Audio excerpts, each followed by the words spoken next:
नमस्कार दोस्तों, स्वागत है आप सभी का फ्रंटलाइन भारत में।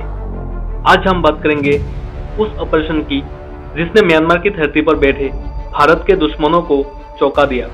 भारतीय ड्रोन हमले में एक बार फिर से साबित कर दिया गया, अब दुश्मन कहीं भी छुपे हो, भारत उन्हें छोड़ने वाला नहीं है। भारत और म्यांमार की सीमा वर्षों से कोई उग्रवादी संगठनों के लिए छिपने की जगह रही है।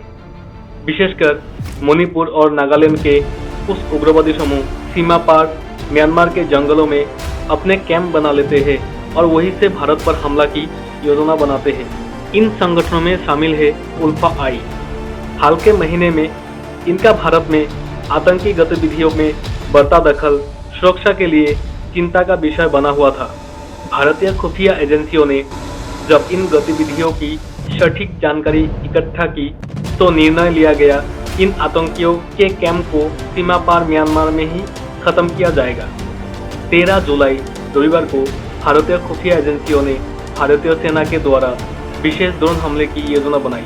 ये हमले पूरी तरह सर्जिकल थे, सटीक निशाना, सीमित समय और बिना किसी जमीनी सैनिक के खतरे की। भारतीय सेना ने अत्याधुनिक ड्रोन जैसे कि स्वदेशी सक्षम ड्रोन और इजरायली हेरॉन ड्रोन का इस्तेमाल किया। ये ड्रोन चुपचाप म्यांमार के अंदरूनी इलाके में घुसे और टारगेट को ट्रैक करते हुए एक एक कर तबाह कर दिया।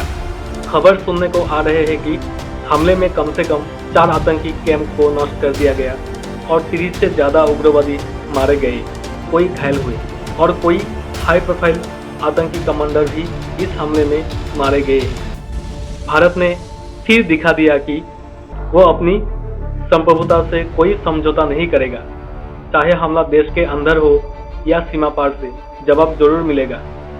पर सरकार से इस ऑपरेशन के बारे में कोई रिपोर्ट पब्लिश नहीं हुआ और भारतीय सेना से भी इस स्ट्राइक के बारे में कुछ अपडेट आया नहीं। शायद म्यांमार सरकार को इस ऑपरेशन की पहले ही जानकारी दी गई थी और समझा जाता है कि एक साइलेंट अप्रूवल के साथ यह हमला हुआ। और सुनने को ये भी आया कि जब ड्रोन से हमला किया गया ना, तब आकाश में सिर्फ ड्रोन ही ड्रोन था, 100 से ज़्यादा ड्रोनों से हमला किया गया। ये भारत के द्वारा एक बहुत बड़ा ड्रोन अटैक किया गया, जो ऑपरेशन सिंदूर में भी इतना बड़ा स्केल में ड्रोन अटैक देखने को नहीं मिला।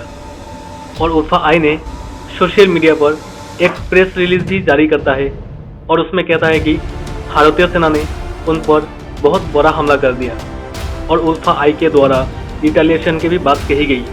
अब देखना होगा आगे क्या होता है। अगर इसके बारे में आगे कुछ अपडेट आता है तो हम आपसे साझा करेंगे। आज के लिए इतना ही था। हमारे साथ जुड़े रहने के लिए धन्यवाद। अगर आपको ये जानकारी पसंद आई तो लाइक, शेयर और चैनल को सब्सक्राइब करिएगा, ताकि हम देश से जुड़े हर अहम खबर आप तक सबसे पहले पहुंचा सके। जय हिंद, वंदे मातरम।